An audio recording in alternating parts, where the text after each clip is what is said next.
네, 오늘은 요한복음 12장 34절에서 50절 말씀, 제목은 내가 말한 그 말, 예수님께서 말씀하셨죠.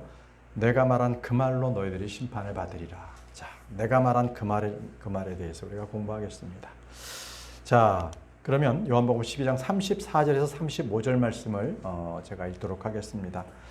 백성이 그분께 반응하기를 우리가 율법에서 들은 바는 그리스도께서 영원히 거하신다는 것입니다. 그런데 어찌 당신께서는 인자가 위로 들려야만 한다고 말씀하시나이까? 자, 여기서 유대인들은요, 그들은 율법에 대해서 잘 모르는 거예요. 그냥 메시아가 오시면은 영원토록 거하신다라는 것만 생각했지, 분명히 인자가 위로 들려야 한다. 다시 말씀드리면 죽는다. 십자가에서 죽는다. 이 말씀에 대해서는 전혀 이해를 하지 못했다는 거예요. 아시죠? 분명히 주님께서는요, 구약에 예언되었을 때 이 땅을 다스리는 재림으로 오실 때에는 왕으로 오시잖아요. 그때는 다윗의 사자로 오십니다. 그러나 초림 때에는요, 어린 양으로 오세요. 우리의 모든 죄를 그분께서 짊어지시기 위해서 바로 속죄, 어린 양으로 오시거든요. 그렇지만 이 유대인들은 그 초림과 재림에 대해서 이해를 못하는 거죠. 그저 메시아가 오시면 재림만 생각하고 영원토록 이스라엘과 함께 계실 것이다, 이렇게 믿었던 거예요. 자, 계속 읽겠습니다. 이 인자는 누구시니까 하였더라. 그때 예수님께서 그들에게 같이 말씀하셨느니라. 앞으로 잠시 동안은 빛이 너희와 함께 있느니라. 여기서 빛은 예수님이시죠. 너희에게 빛이 있는 동안 다닐지니 어둠이 너희에게 닥치지 못하게 하랍니다. 자, 빛이 있으면 어둠이 함께 있을 수 없습니다. 빛이 비치면 어둠은 바로 사라져버리죠. 빛 가운데 있을 수 없으니까요. 자, 이는 어둠 가운데 다니는 자는 그가 어디로 가든지 모르기 때문이라, 이렇게 했습니다. 자, 이것은 지금 빛이신 예수 그리스도를 유대인들은 모르는 거예요. 결국은 이 메시아에 대한 지식이 부족했거든요. 근데 주님께서요, 이미 예언을 해 놓으시기를 하나님에 대한 지식이 부족한 그 백성은 어떻게 되는가? 이 말씀을 이미 말씀해 놓으셨어요. 호세아 4장 6절에 나의 백성이 지식의 부족으로 멸망하는도다. 자, 이거 뭐 대학교를 못 나와서 멸망한다는 것이 아니라 그런 지식이 아니라 하나님을 아는 지식이 없기 때문에, 부족하기 때문에 멸망한다고 말씀을 하셨습니다. 그래서 보십시오. 내가 지식을 거부한 까닭에 나도 너를 거절하여 내가 나에게 제사장이 되지 못하게 하겠노라. 자, 이스라엘 백성들은 하나님께는 제사장 백성들이에요. 구별된 자들이었습니다. 그러나 그들이 하나님에 대한 지식을 거부했기 때문에 나도 너를 거부하겠다, 나도 너를 거절하겠다고 말씀하십니다. 내가 너의 하나님의 율법을 잊어버렸기에 나도 너의 자녀들을 잊어버리겠노라. 하나님의 말씀을 가지고 살지 않으면 주님께서도 그를 놓아두십니다. 마음대로 해서 죄짓고 결국은 파멸의 길로 가도록 주님께서 내버려 두시는 겁니다. 분명히 이스라엘 백성들에게도 주님께서 예언해 놓으셨어요. 그것도 구약 성경에 메시아가 끊어질 것이다. 우리는 이미 메시아가 오셨고 다시 오실 그 중간에 우리가 있습니다. 그래서 우리는 여러 구약 성경을 보면서 우리 예수님께서 오셨을 때, 메시아가 오셨을 때 먼저 십자가에 달리신다는 것을 이미 우리는 역사적 사건으로도 알지만 그 전에 구약 성경을 보면서 우리는 그것을 이해할 수가 있는 거죠.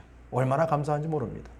다니엘 9장 26절 보십시오. 다니엘 9장 26절. 이 구절은 다니엘 70주에 대해서 가장 유명한 구절이죠. 그리하여 62주간 후에 메시아가 끊어질 것이나 자신 때문에 끊어진 것은 아니니라. 그리고 장차올 통치자의 백성이 그 도성과 그 성소를 멸하리라. 그리고 그것의 끝에는 한 홍수가 있을 것이요, 그 전쟁의 끝에 이르기까지 황량함들이 확정되리라.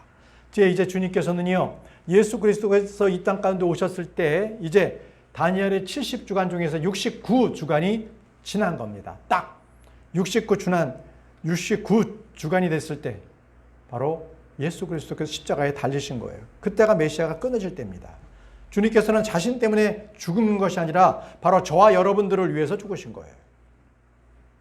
이토록 구약 성경의 여러 군데에 메시아의 죽음에 대해서 예언을 해 놓으셨거든요. 그런데 이것을 유대인들은 모른다는 거예요. 이사야 53장 6절과 7절 말씀을 보십시오. 이사야 53장 6절과 7절 말씀. 우리는 모두 양들같이 길을 잃었고 우리는 모두 저마다 자기 자신의 길들로 돌이켰도다. 양들처럼 뿔뿔이 막 다니는 거예요. 그런데도 주께서는 우리 모두의 죄악을 그에게 얹으셨도다. 예수 그리스도 바로 그분께 얹으신 거예요. 그가 압제를 당하였고 그가 고난을 받았으나 그럼에도 그의 자신의 입을 열지 아니하였도다. 결코 주님께서는 당신이 재판을 받을 때도 결코 내가 의롭다, 나는 죄가 없어, 이렇게 어떤 얘기도 꺼내지 않았습니다. 어떤 얘기도 꺼내지 않았죠. 그가 도살장으로 향하는 어린 양같이 끌려가나니 그녀의 털 깎는 자들 앞에서 양이 잠잠하듯 그렇게 그가 자신의 입을 열지 아니한도다. 네. 빌라도가 예수님께 죄를 묻자 예수님께서는 빌라도에게 전혀 한 말씀도 안 하셨어요. 빌라도의 마음을 아신 거죠. 빌라도는 분명 예수님께서 죄가 없는 것을 알았습니다. 그럼에도 그는 이스라엘 백성들의 인기에 영합해서 그 백성들이 원하는 대로 예수님을 죽음으로 내어준 거죠. 그게 빌라도입니다. 빌라도는 죄가 있는 자입니다. 자, 주님께서는 도살장으로 향하는 어린 양같이 그렇게 죽음을 당하셨습니다. 다시 본문 말씀 돌아가겠습니다. 너희에게 빛이 있는 동안 그 빛을 믿으라, 이렇게 하셨습니다. 너에게 빛이 있는 동안 그 빛을 믿으라. 예수 그리스도께서 이 땅에 오셨을 때 바로 이스라엘 백성들을 위해서 1차적으로 오셨습니다. 그들에게 예수님을 믿으라고, 그 빛을 믿으라고 했습니다. 자, 그러나 이스라엘 백성들은 예수님 믿는 것을 거절했어요. 자, 그런데 말이죠. 요한복음 12장 36절 이 구절이 이제 요한복음이 21장까지 있는데 이 말씀이 공개적인 사역에서 끝이 납니다. 그러니까 공생의 기간의 사역이 여기서 끝이 나요. 그리고 나머지는 이제 여기 37절에서 50절 요한복음 12장 마지막 절까지도 이제는 이 주님께서 어떤 공생애가 아니라 그 이후에 이제 주님께서 배반당하시고 십자가에 달려 부활하실 때까지 그런 기록들을 계속하고 있어요. 그래서 이제 요한복음 12장 36절에서 이 요한복음 여기서는 예수님의 공생애가 끝이 난다는 거예요. 너에게 빛이 있는 동안 그 빛을 믿으라. 자, 예수 그리스도께서는 빛으로 오셨죠. 요한복음 1장 4절에서는 그 빛을요 사람들의 빛이라고 말씀하셨어요. 예수님을 말씀하시기를 그는 사람의 빛이었다고 말씀하세요. 그리고 또 그 이후에는요 예수님 그 자신을 세상의 빛, 생명의 빛이라고 말씀하셨어요. 요한복음 8장 12절 그때 예수님께서 다시 그들에게 일러 말씀하시기를 나는 세상의 빛이라. 나는 세상의 빛이라고 말씀을 하셨습니다. 나를 따르는 자는 어둠 가운데 살지 아니할 것이요 오히려 생명의 빛을 소유하리라 하셨느니라. 이렇게 하셨습니다. 주님은 빛으로 오신 분이세요.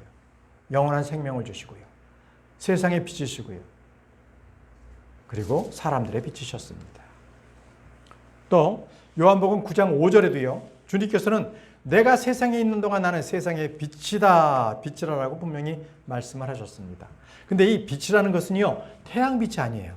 바로 우리가 주일날에는 창세기 공부를 하지 않습니까? 창세기 1장 3절에 이제 내일 우리가 빛이 있으라라고 공부할 텐데 바로 그 빛이에요. 그것은 태양이 있기 전에 빛인데 그 빛은 하나님 자체의 빛입니다. 영광의 빛입니다. 그래서 오늘 우리가 배운 것처럼 주님은 생명의 빛이기도 하고요. 세상의 빛, 그리고 사람들의 빛이기도 합니다. 자, 이제 주님께서는요. 곧 죽음이 다가오기 때문에 이제 세상에서 내가 없을 것이다. 세상의 빛이 사라질 것이다 라고 말씀을 하시는 거예요. 자, 저와 여러분들 가운데서도요. 예수 그리스도의 그 빛 되심이 우리와 함께 하시면 우리는 두려움이 없습니다. 그래서 다윗은요, 자신의 시편을 통하여서 그가 그 두려움이 빛 가운데 있으면 두려움이 없을 것입니다. 이렇게 고백했어요. 시편 27편 1절을 보십시오. 시편 27편 1절. 주께서는 나의 빛이시오 나의 구원이시니 내가 누구를 두려워하랴. 주께서는 나의 생명의 힘이시니 내가 누구를 무서워하랴. 그렇습니다. 빛 되신 주님께서 나와 함께 하신다면 나는 두려워할 것도 무서워할 것도 없습니다. 여러분, 내 안에 더럽고 추악하고 악하고 음란한 그 모든 죄악들을 벗으십시오. 그리고 빛 되신 주님을 내 안에 모시십시오. 그러면 저는요, 우리는요, 결코 두려움이 없습니다. 무서워할 것이 없습니다. 그 주님과 함께 동행하시기 바랍니다. 만약에 저와 여러분들이 예수 그리스도께서 그분이 아니셨다면, 그분이 이 땅에 오시지 않았다면 어떻게 되었을까요? 아마 예수님을 우리는 알지도 못했고 계속 진노의 자녀로서 이 세상을 죄악 가운데 살다가 그저 이제 멸망으로 떨어질 그럴 인생들 아니었습니까?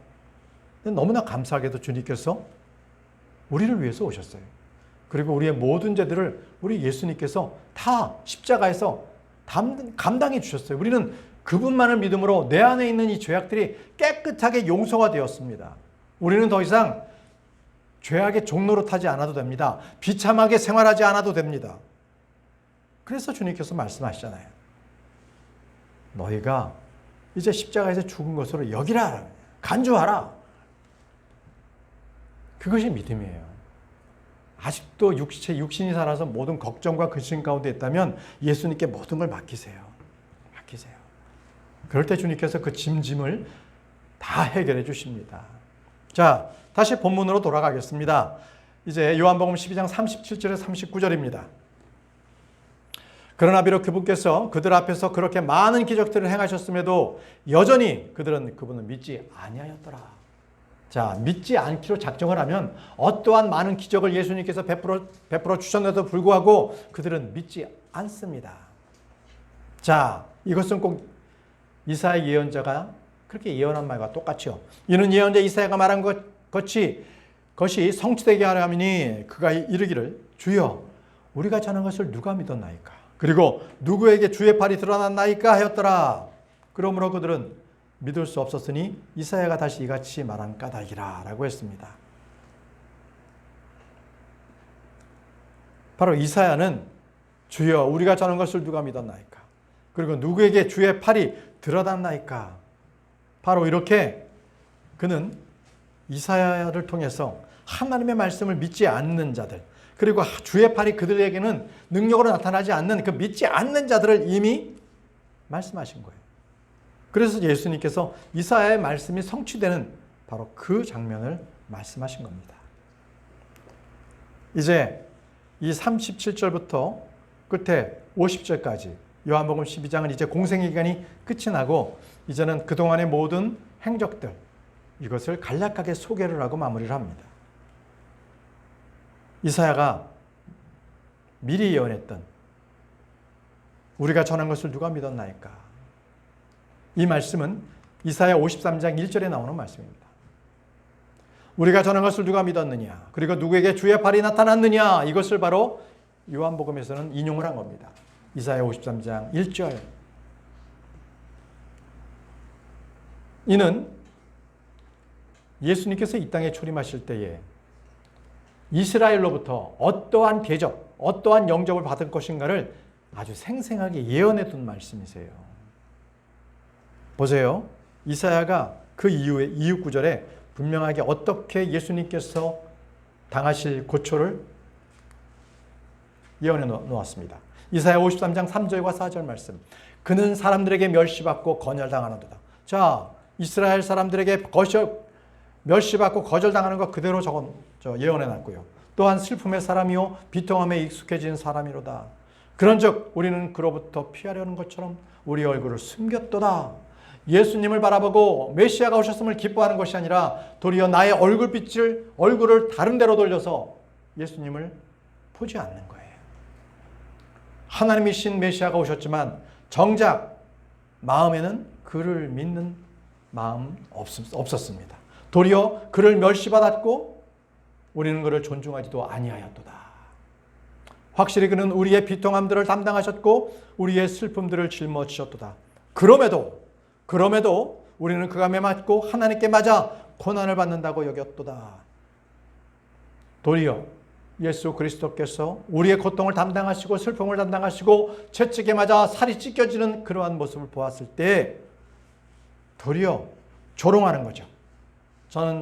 저자는 스스로가 죄를 지어서 저러는 거야. 하나님으로부터 저렇게 매를 맞는 거야 라고 조소한 겁니다. 바로 그것을 요한복음에서 그렇게 기록했던 거죠. 자, 요한복음 12장 40절에서 41절 말씀. 그분께서 그들의 눈을 멀게 하셨으며 이러한 완악한 백성이기 때문에 주님께서 그들이 예수 그리스도의 메시아 오심을 그들이 믿지 않도록 놔두신 거예요. 그분께서 그들의 눈을 멀게 하셨으며 그들의 마음을 완악하게 하셨으니 그들이 그들의 눈으로 보지 못하게 하려 하며 그들의 마음으로 이해하지 못하게 하려 하며 회심하지도 못하게 하려 하며 또 그들을 치유하지도 못하게 하려 함이라. 이사야가 이런 것들을 말하였으니 그가 그분의 영광을 보고 그분께 관하여 말하였을 때라 이렇게 했습니다.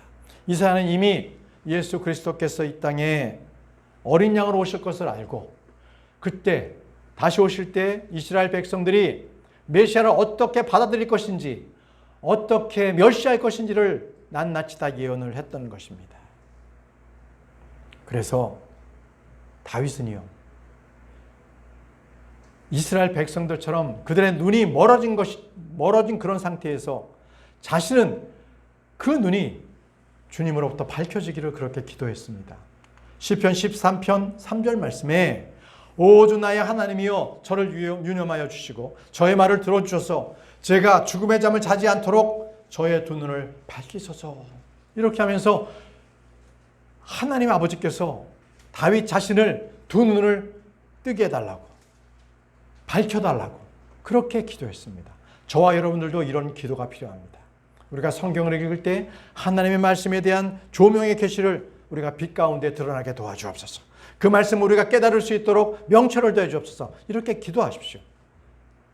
우리가 그냥 성경을 읽지 않고 주님께서 주시는 그 계시와 그 명철과 지혜를 우리가 받을 때에 하나님의 말씀을 우리가 더 밝은 말씀으로 우리가 그 말씀들을 받아들일 수가 있는 거예요. 여러분, 구약에도요, 눈이 어두웠다가 눈이 밝아진 사람들의 예가 나옵니다. 하갈이 어땠어요?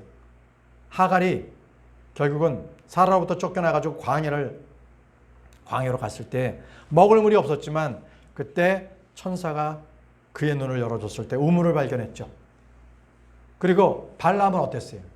자기가 순나기를 타고 가다가 계속 순나기가 가지 않자 순나기를 막 채찍으로 쳤습니다. 자, 그때 자신의 눈을 딱 뜨게 해주니까 그가 자기 앞에 있는 주의 천사를 바라본 거예요. 죽음 앞에 놓여있는 자기를 바라봤던 거죠. 아마 그 순나기가 아니었으면 발람은 그 자리에서 죽었을 겁니다. 엘리야와 함께 있었던 그 종 게하시는 어땠습니까? 그는 많은 적군들이 성들을 둘둘 에워싸고 이제 엘리야를 잡아갈 그 상황이 됐을 때 그 종 게하시는 두려웠어요. 그때 엘리야가 그의 눈을 열어주기를 주님께 간구했거든요. 그러자 게하시가 딱 쳐다본 게 뭐였어요? 그냥 불말과 불병거들이 이 온통 엘리야 그리고 바로 게하시 자기를 둘러싸고 있는 것을 그때 보았던 거예요. 눈이 열려야 합니다. 눈이 열려야, 이 영적인 눈이 열려야 보이는 거예요. 저와 여러분들은 우리의 눈이 열리기를 기도해야 합니다. 자, 그래서 사도 바울은요, 이렇게 기록했습니다. 에베소서 1장 18절에서 19절에 너의 지각의 눈에 빛이 비치도록 하려 하심이라. 자, 지각의 눈 뭐예요? 바로 깨달음입니다. 명철의 그런 눈을 그 빛을 주시도록. 왜요? 이는 너희가 그분의 부르심의 소망이 무엇인지를 알게 하려고. 부르심의 소망. 이 지각의 눈이 있어야 주님께서 왜 우리에게 나를 부르셨는지 그 소망을 우리가 품게 되는 거예요. 그리고 성도들 안에 있는 그분의 유산의 영광이 부여함이 무엇인지, 주님께서 우리에게 주시는 그 구원받은 자에게 주시는 그 많은 것들, 구원 이외에도 더불어 주시는 그 많은 유산들에 대해서 우리를 알게 하시는 거예요. 그 영광의 부여함이 얼마나 큰지 그것을 알게 하시려고 우리에게 지각의 눈에 그 빛을 주시도록 하라는 거예요.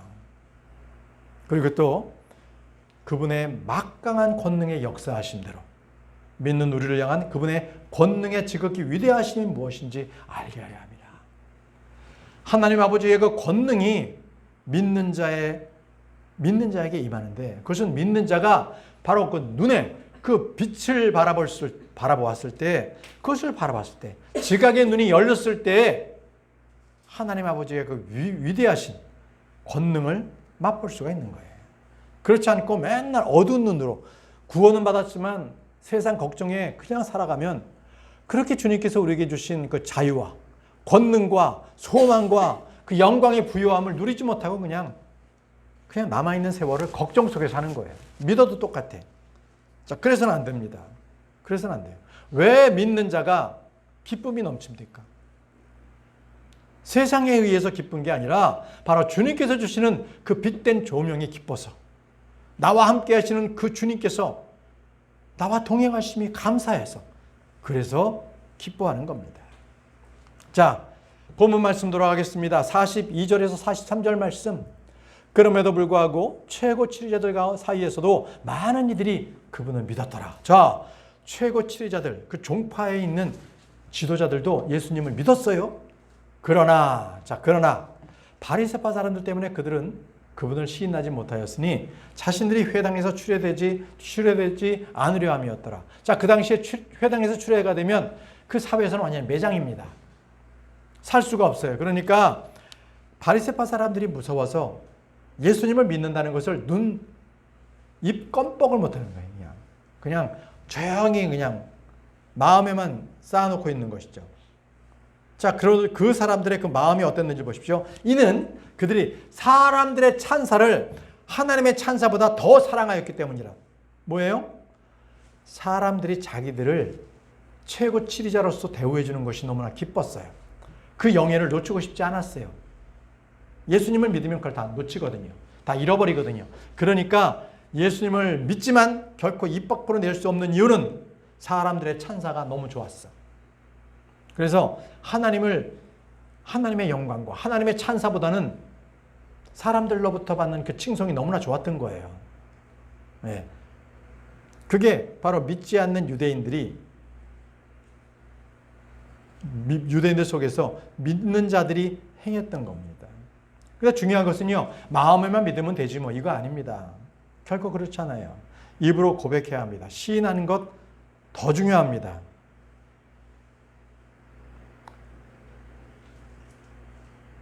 중세시대예요. 예수 그리스도를 믿고 입으로 시만 안 했으면 그들은 그렇게 아주 죽음을 당하지 않을 정도로 안 와도 되는 그러한 자들이었습니다. 그러한 믿음을 갖고 있는 사람들이었어요. 그럼에도 그들은 입으로 실토했습니다. 내가 예수 그리스도를 믿노라. 자, 그 말을 토해냈기 때문에 그들은 순교자가 됐던 거예요. 여러분들 꼭 이 팍스의 순교사를 여러분 구해서 한번 읽어보세요. 그 팍스의 순교사는 진짜 셀 수도 없는 몇 천만 명의 우리의 믿음의 선조들이 로마 캐톨릭에 의해서 죽어간 그 기록들이 있습니다. 그들은 입으로 발설만 하지 않는다면 결코 죽음을 당하지 않을 그럴 사람들이었음에도 불구하고 그들은 입으로 예수 그리스도를 시인했습니다. 그래서 그들은 죽음을 자초했던 겁니다. 들으십시오. 이는 그들이 사람들의 찬사를 하나님의 찬사보다 더 사랑하였기 때문이라. 저와 여러분들은 사람들의 그런 눈치나 사람들의 찬사를 받는 것을 기뻐하지 않고 오직 하나님께 기쁨이 되는 저와 여러분들이 되길 바랍니다. 예수님께서 말씀하셨어요. 마태복음 10장 32절에 그러므로 누구든지 사람들 앞에서 나를 시인하면 나도 그를 하늘에 계신 나의 아버지 앞에서 시인하겠노라. 주님께서는 내가 말해서 내가 예수 그리스도를 믿노라. 이거를 예수님께서도요 시인하겠다는 거예요. 하늘에서. 이게 무슨 말씀이에요? 우리가 그냥 마음으로 그냥 믿고 끝나는 것이 아니라 내가 어디에서든 예수 그리스도를 선포하는 거예요. 예수 그리스도를 전하는 겁니다. 복음을 전도하는 거예요. 그랬을 때에 주님께서는 그 모습을 보시고 나도 내 아버지 앞에서 너를 시인하겠다는 거예요. 믿는 자라면 언제나 복음을 전해야 합니다. 전도해야 합니다. 그것이 바로 완전한 신앙입니다. 그것이 바로 완전한 신앙입니다. 로마서 10장 9절에서 10절 말씀을 보십시오. 로마서 10장 9절에서 10절. 내가 만일 너희 입으로 주 예수를 시인하고 하나님께서 그분을 죽은 자들로부터 살리신 것을 너의 마음속으로 믿는다면 이 믿고 끝나는 것이 아니라 너는 구원을 받으리라. 자, 구원을 받습니다. 그런 다음에 뭐라고 말씀하시는지 잘 보세요. 이는 사람이 마음으로 믿어 의에 이르고 입으로 시인하여 구원에 이르게 되기 때문이라. 자, 구원받은 자는요 분명히 변화합니다.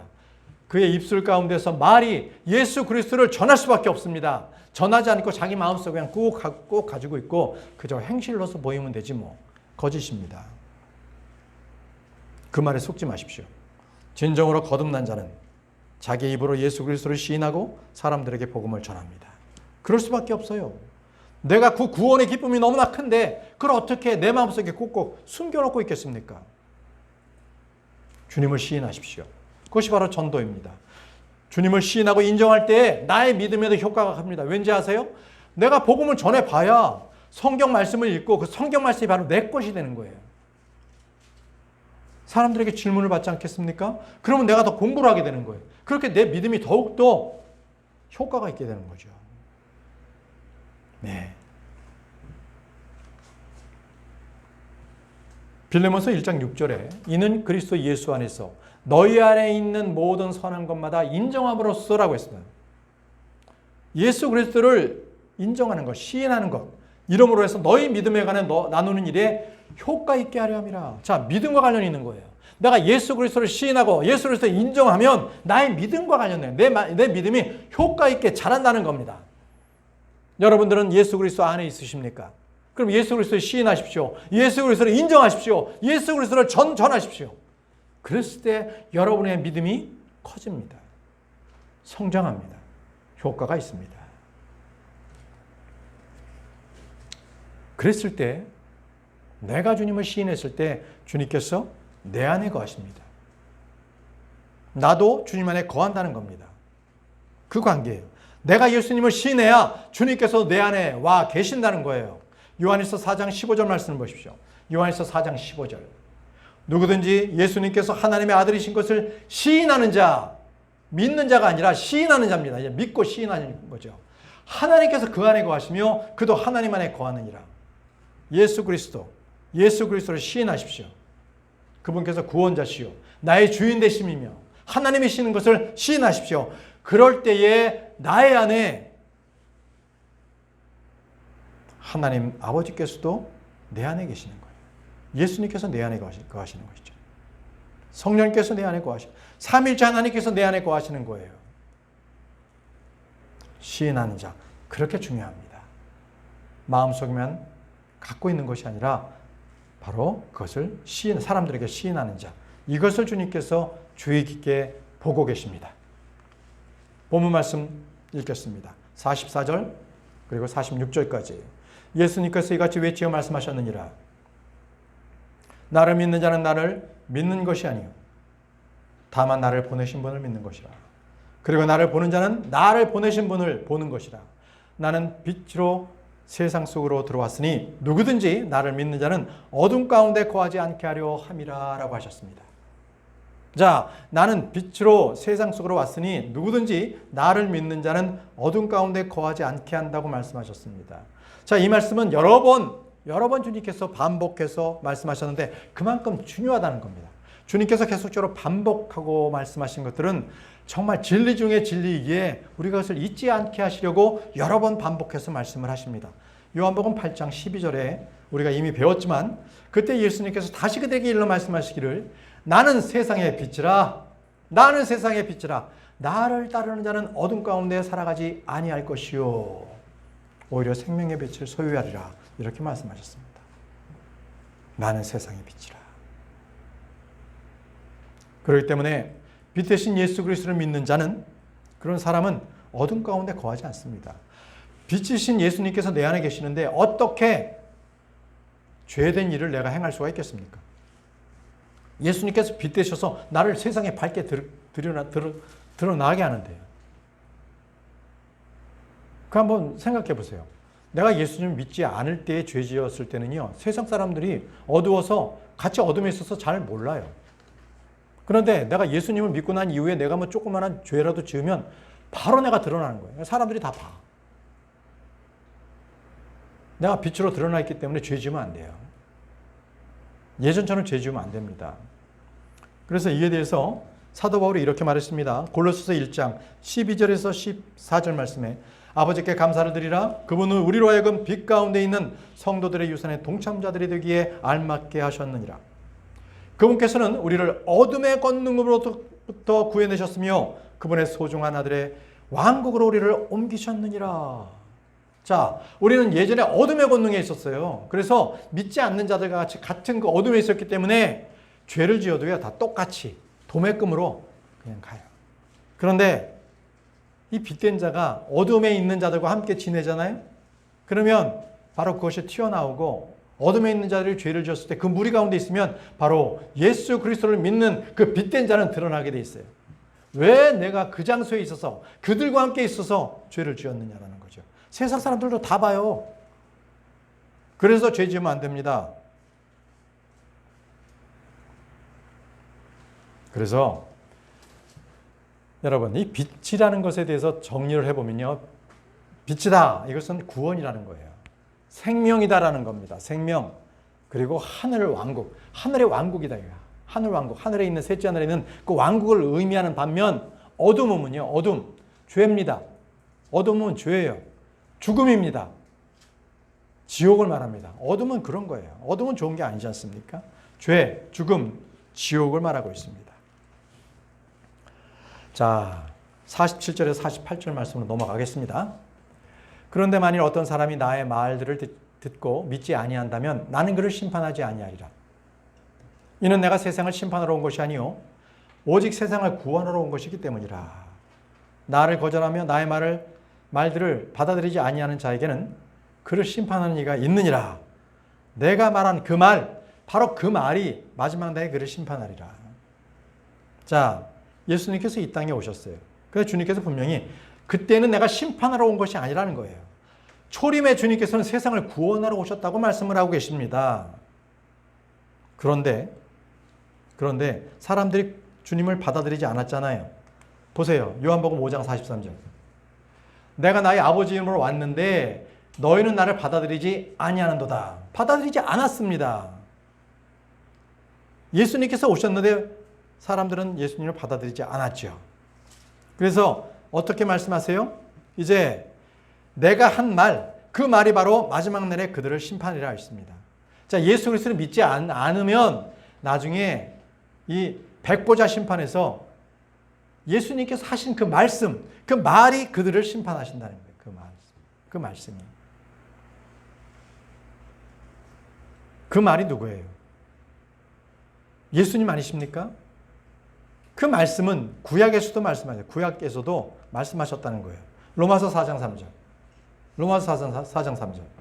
그러므로 성경 기록은 무엇이라 말하느냐? 자, 보세요. 성경 기록. 뭡니까? 예수 그리스도의 말씀이죠. 말씀. 성경 기록이라고 했습니다. 근데 어떻게 성경 기록이 말을 합니까?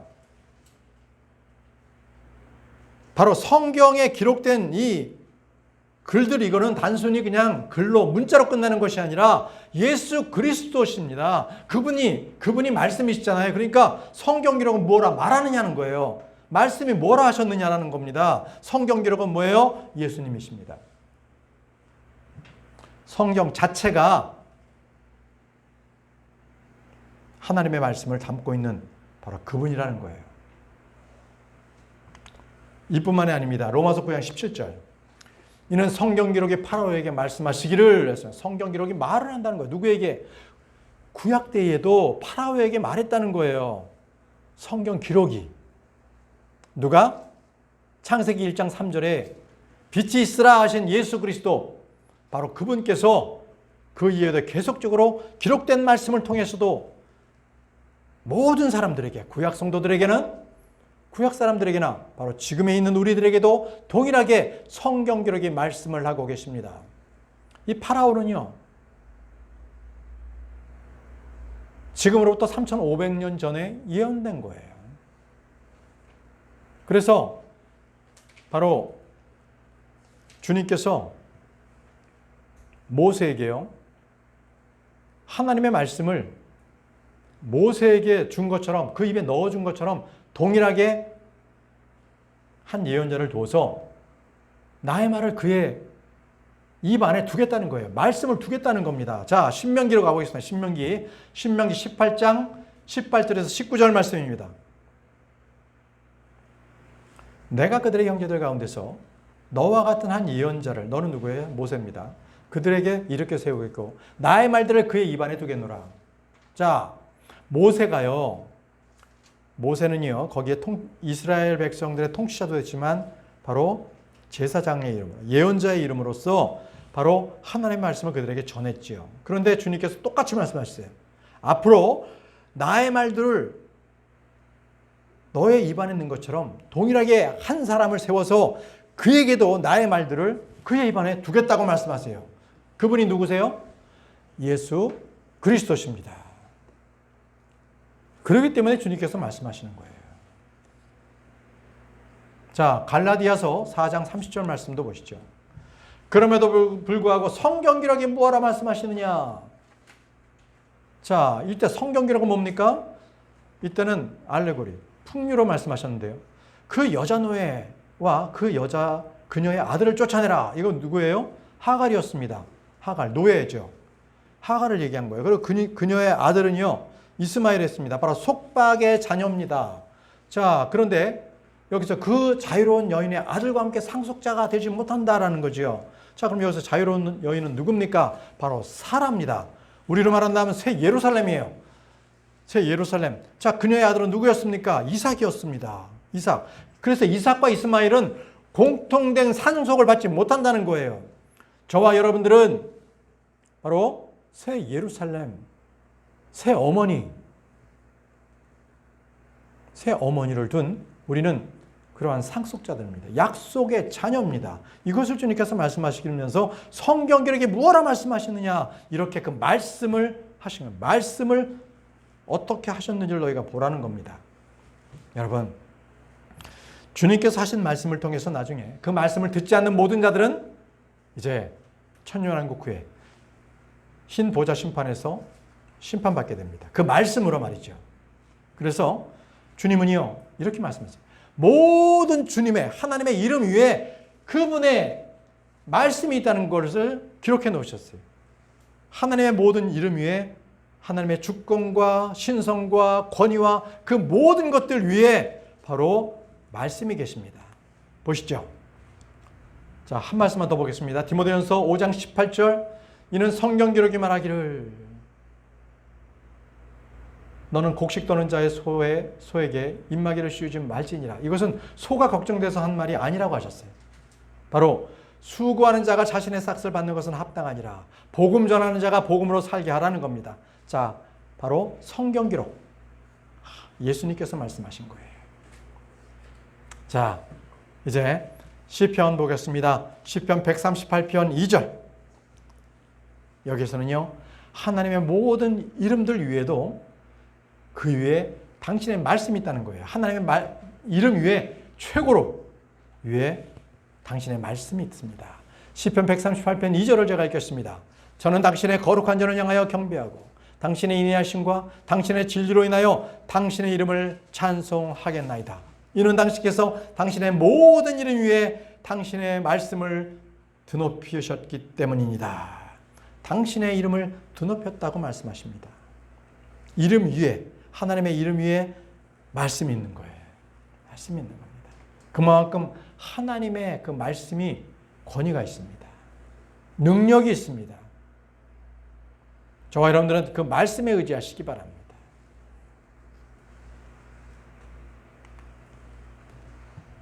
자, 이제 오늘 마지막 본문입니다. 요한복음 12장 49절에서 50절 말씀. 이는 내가 스스로 말한 것이 아니며 오히려 나를 보내신 아버지 곧 그분께서 내가 말해야 하는 것과 내가 전해야 하는 것을 나에게 명령으로 주었기 때문이라. 명령으로 주셨어요. 그리고 나는 그분의 명령이 영원한 생명임을 알고 있노라. 그 명령이 영원한 생명인 거예요. 그분을 믿으라는 거죠. 그것이 명령입니다. 그러므로 내가 전하는 것은 무엇이나 아버지께서 나에게 말씀하신 대로니 내가 그대로 전하였노라. 예수님께서는 하나님께서 아버지께서 말씀하신 것을 그대로 전했다고 말씀하십니다. 그대로. 나는 그분의 명령이 영원한 생명임을 알고 있노라. 여러분, 이것은 하나님의 말씀은 명령이라고 하세요. 영원한 명령입니다. 영원한 생명을 주시고. 그렇다면 저와 여러분들은요, 하나님의 말씀을 내 마음대로 선택할 그러한 어떠한 여지도 없어요. 우리는 선택권이 없습니다. 하나님의 말씀하셨다면 우리는 반드시 순종해야 합니다. 반드시 순종해야 한다. 그럼 하나님의 말씀의 명령이 무엇입니까?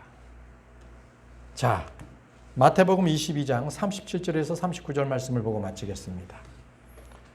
예수님께서 그에게 이같이 말씀하셨느니라. 너는 너의 마음을 다하고 너의 혼을 다하고 너의 생각을 다하여 주 너의 하나님을 사랑할지니라. 이것이 첫째요 위대한 명령이라. 자, 첫 번째 위대한 명령이 뭐예요? 하나님을 사랑하라. 하나님을 사랑하라. 그리고 둘째도 그것과 같으니 너는 너의 이웃을 너 자신과 같이 사랑할지니라는 거지라. 자, 두 번째 위대한 명령이 뭐예요? 너의 이웃을 사랑하라는 겁니다. 자, 주님께서 가장 율법 위에 있는 율법의 완성의 말씀을 하셨는데 그것이 하나님을 사랑하라 첫 번째, 그리고 너의 이웃을 너 자신과 같이 사랑하라 두 번째입니다. 율법의 완성의 말씀을 우리에게 주신 겁니다. 자, 오늘이요 우리는 요한복음 12장을 마쳤습니다. 이제 13장부터 요한복음 21장까지 이제 쭉 우리가 이제 다음 주부터 강의를 다 계속적으로 진행을 하도록 하겠습니다. 자, 그러면 오늘은 이제 마치고요. 기도하겠습니다.